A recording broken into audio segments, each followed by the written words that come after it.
Today on the Women Mind the Water Artemis series, I'm speaking with Jayshree Patel, who's written a children's book about the transformational journey of water. Originally from New Zealand, Jayshree now lives in Texas. The inspiration for her book, One Drop, Endless Ripples, came from watching icicles melt. Those drops of water transported Jayshree back to the beaches of her native New Zealand. The Women Mind the Water podcast series engages artists in conversation about their work and explores their connection with the ocean. Through their stories, Women Mind the Water hopes to inspire and encourage action to protect the ocean and her creatures. I am very happy to welcome Jayshree Patel to the Artemis series podcast. Jayshree worked in the public service, nonprofit, and corporate sectors before moving to Texas from her native New Zealand. After a snowstorm, Jayshree found herself transfixed by melting icicles. She connected the journey of a drop of water in Texas to New Zealand. Jayshree imagined that a book from the perspective of a drop of water could transport children on their own journey, and along the way, they might learn how precious a resource water is. Welcome, Jayshree. I am looking forward to hearing you talk about water and the inspiration that comes from it. Let's begin by having you tell listeners something about New Zealand and your life there. I want to say that I have been lucky enough to visit New Zealand and found it a magical place. Thank you so much for inviting me, Pam. I'm really excited to be here. So New Zealand is surrounded by water because we're in the South Pacific, the bottom of nowhere in the ocean. And so everywhere that we turn, no matter if you live in the city or in the countryside or at the beach or even in the middle of the country, you will have water and mountains, rivers, beaches, somewhere close by. So it's something that I knew when I was there, but when I away from it, I really remember now how incredibly precious that was to kind of be amongst nature as much as we are in New Zealand. So yeah, it's exciting. So because only a small portion of Texas lies along the Gulf of Mexico, I would characterize much of the state as hot and dry. How have you been able to adapt to such a place given that it is so different from New Zealand? Yeah, it's taken quite a lot of adjustment for me, and we're living in Austin, so Austin's pretty good about sort of keeping greenery and lots of nature walk tracks and things like that here. But it's been quite an experience. I think that it's flat, which was the first thing we all noticed because it's like, where are the hills and where are the mountains? So there isn't much of that here. And so it has been a real adjustment for us, I think, to kind of to explore somewhere that's quite different. And the heat is very different here as well, right? Right. So I think that part of writing this book was sort of me just becoming at one with where I am now, and then kind of going, I can still explore, and let's do it from here, from where I am, and let's see how that works. So, okay. Yeah. You're right that water droplets from melting icicles transported you from Texas to New Zealand. How did you choose this perspective that you did of telling the journey from the point of view of a single drop of water?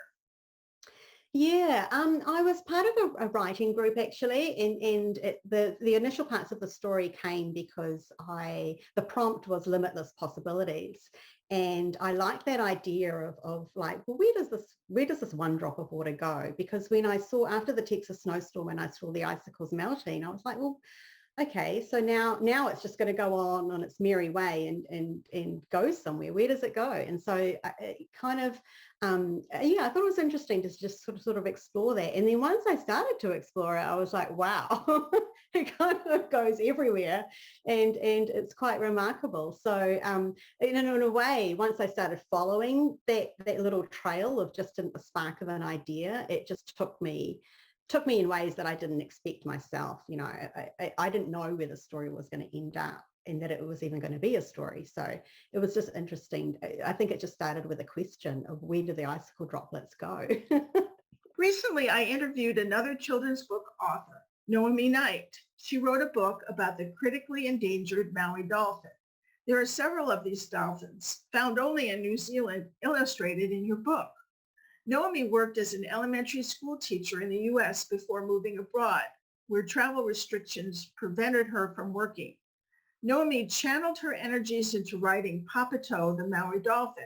Although you didn't previously work as a school teacher, there are similarities between your journeys. How did the idea for writing a children's book evolve?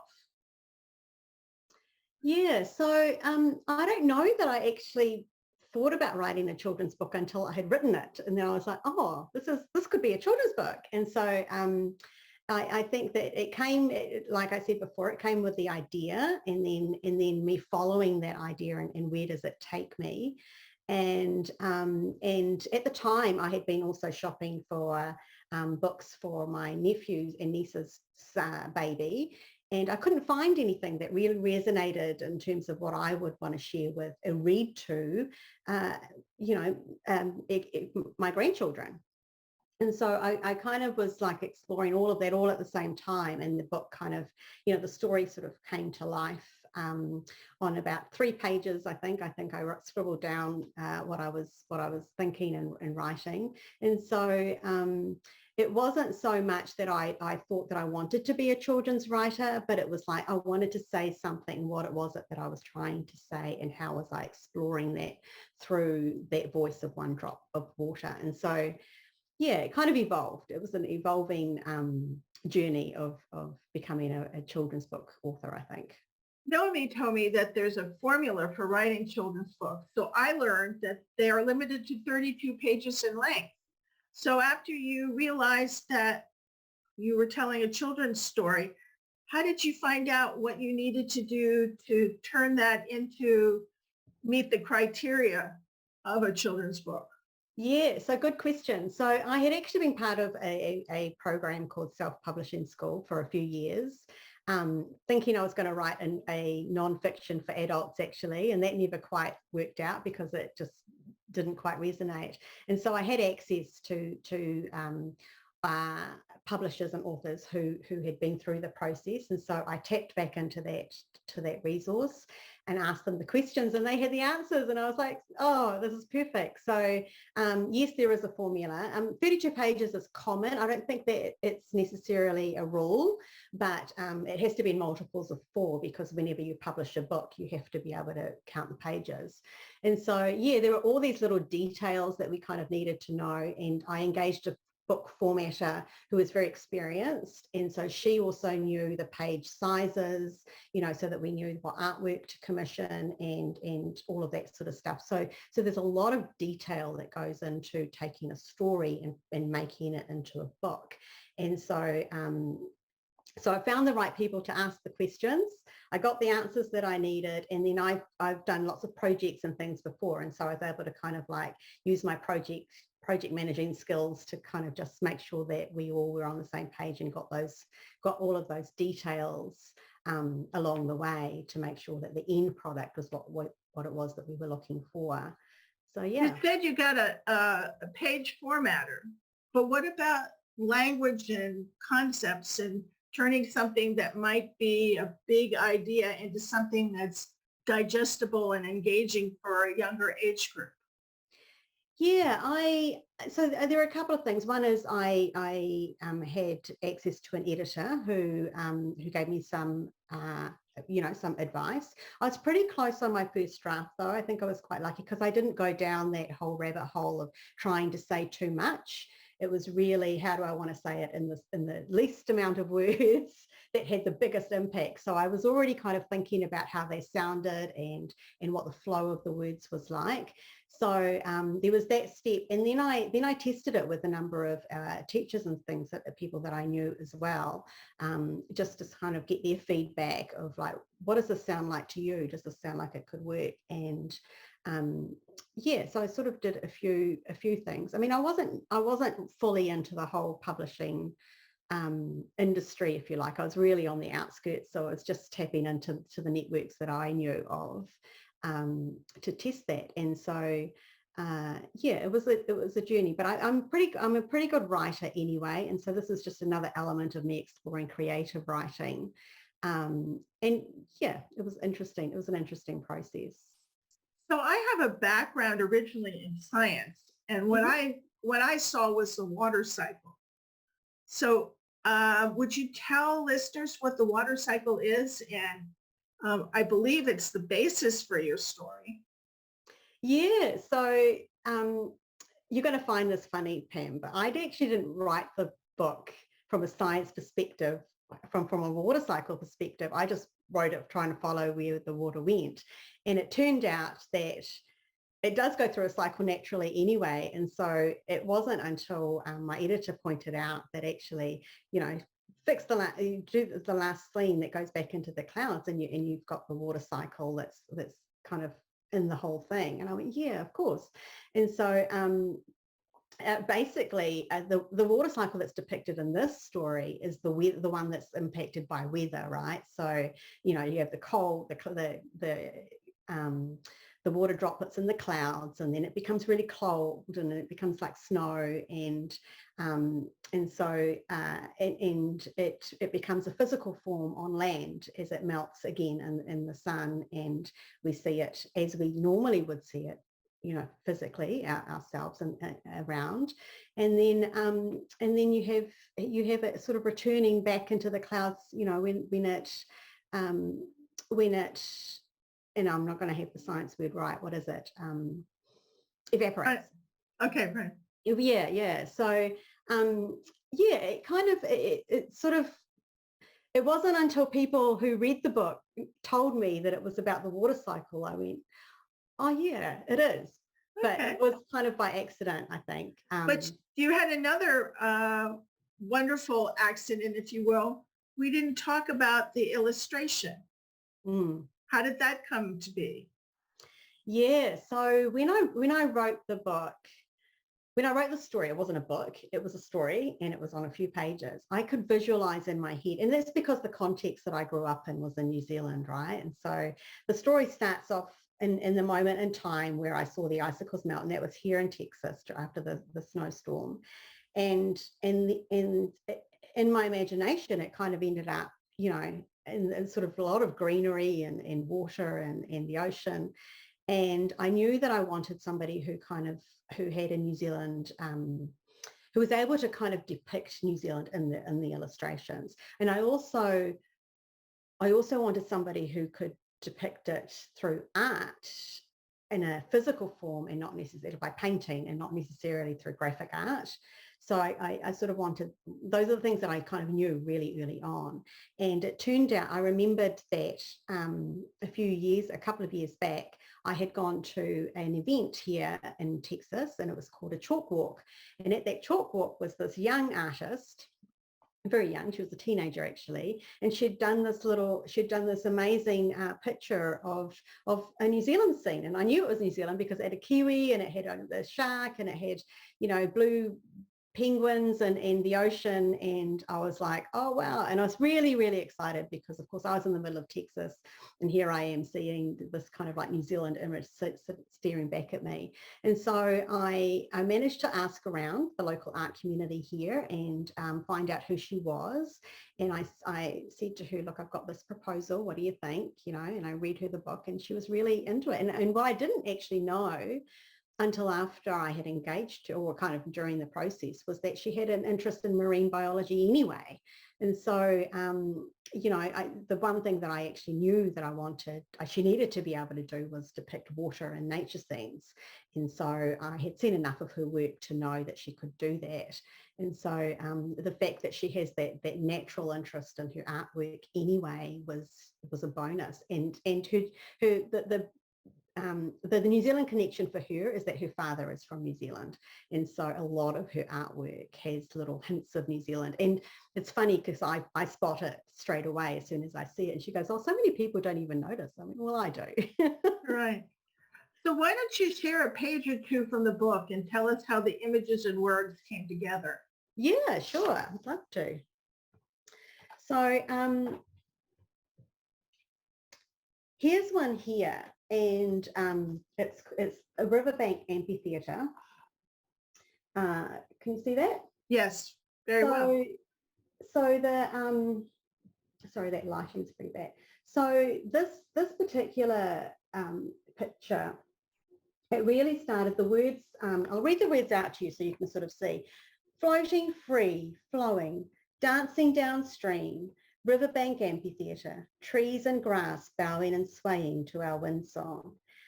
And the words in this piece was really about the sounds that you hear and that kind of the whole musical metaphor and it being a riverbank amphitheatre. And it was really kind of, it's inviting the reader to think about when you go to the river, what sounds do you hear? What does it kind of like sound? What does it feel like? And so I wanted to depict that in the words and the artwork. And Alexandra came back and she put this now the bird's gonna Isn't that a mockingbird? it's a mockingbird, yes, sorry, it's a mockingbird, and she put it on here on the edges like it was singing to the whole river. And so I was like, yes, that's perfect. That's kind of like that's exactly, and the mockingbirds here are just so amazing and have such a beautiful song. And so I really love that idea and the fact that you know that you have the grass kind of bowing and swaying to the wind in the background and so forth. So there's a lot of life in this particular painting. And the formatter who put the words on kind of like she made sure that it was flowing down the river as well. Right. And so the words themselves, the placement is very much flowing the story. Yeah, so it was more about exploring. This scene is about kind of like thinking about when you go into a river and regardless of whether or not you're near the ocean, you will be near a river at some point. You know, what do you hear and what do you see? And so we've kind of just, and these were scenes that were typical of Texas, right? So, and there's a blue crane here as well. So I had never seen blue herons, I think they're called, right. And I had never seen them in New Zealand. They're obviously a native in the US, I think. So she put that in there as well, which those are magnificent birds that kind of have really that we see quite a lot where we are right.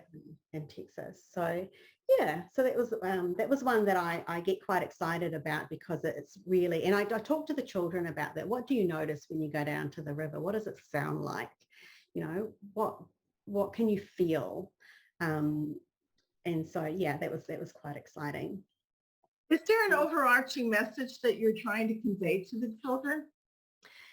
Yeah, I think that message is to explore, to notice, go out in nature, notice where you are, where there's water, there's life, and you will see such amazing things and explore. This is what our world is there for, exploring, and there's this whole place that's outside of the classroom and outside of the home that is in the environment that we're all a part of, that is just waiting for you just to be a part of it and to kind of like notice where we are and how water interacts with everything around it, right? It kind of, you know, it's impacts on the plants that are growing and the animals that are by the places that you see. So yeah, I think that if you can connect with water, then we connect with our whole world, and it's just everyone would be happier and I think you've gone a pretty long way to answering my last question, which is someone who grew up surrounded by water. I'd like you to tell people why, even if they don't live near the ocean, they should care about it.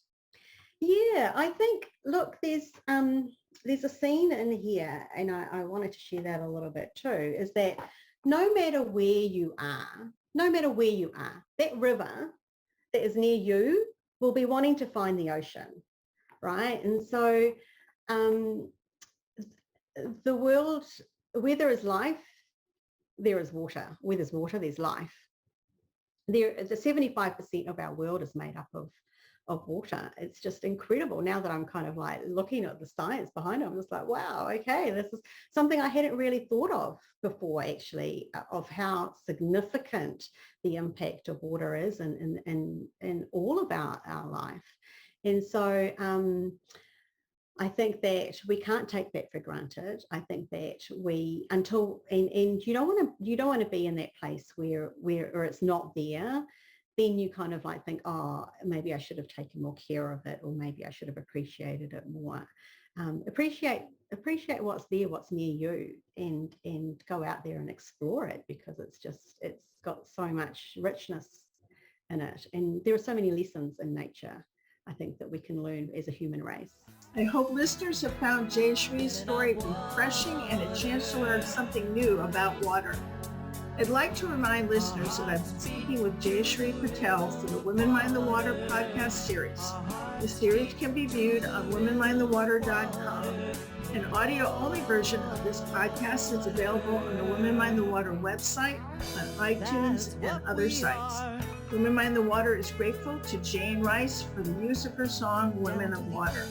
All rights for the Women Mind the Water name and logo belong to Pam Ferris-Olson. This is Pam Ferris-Olson.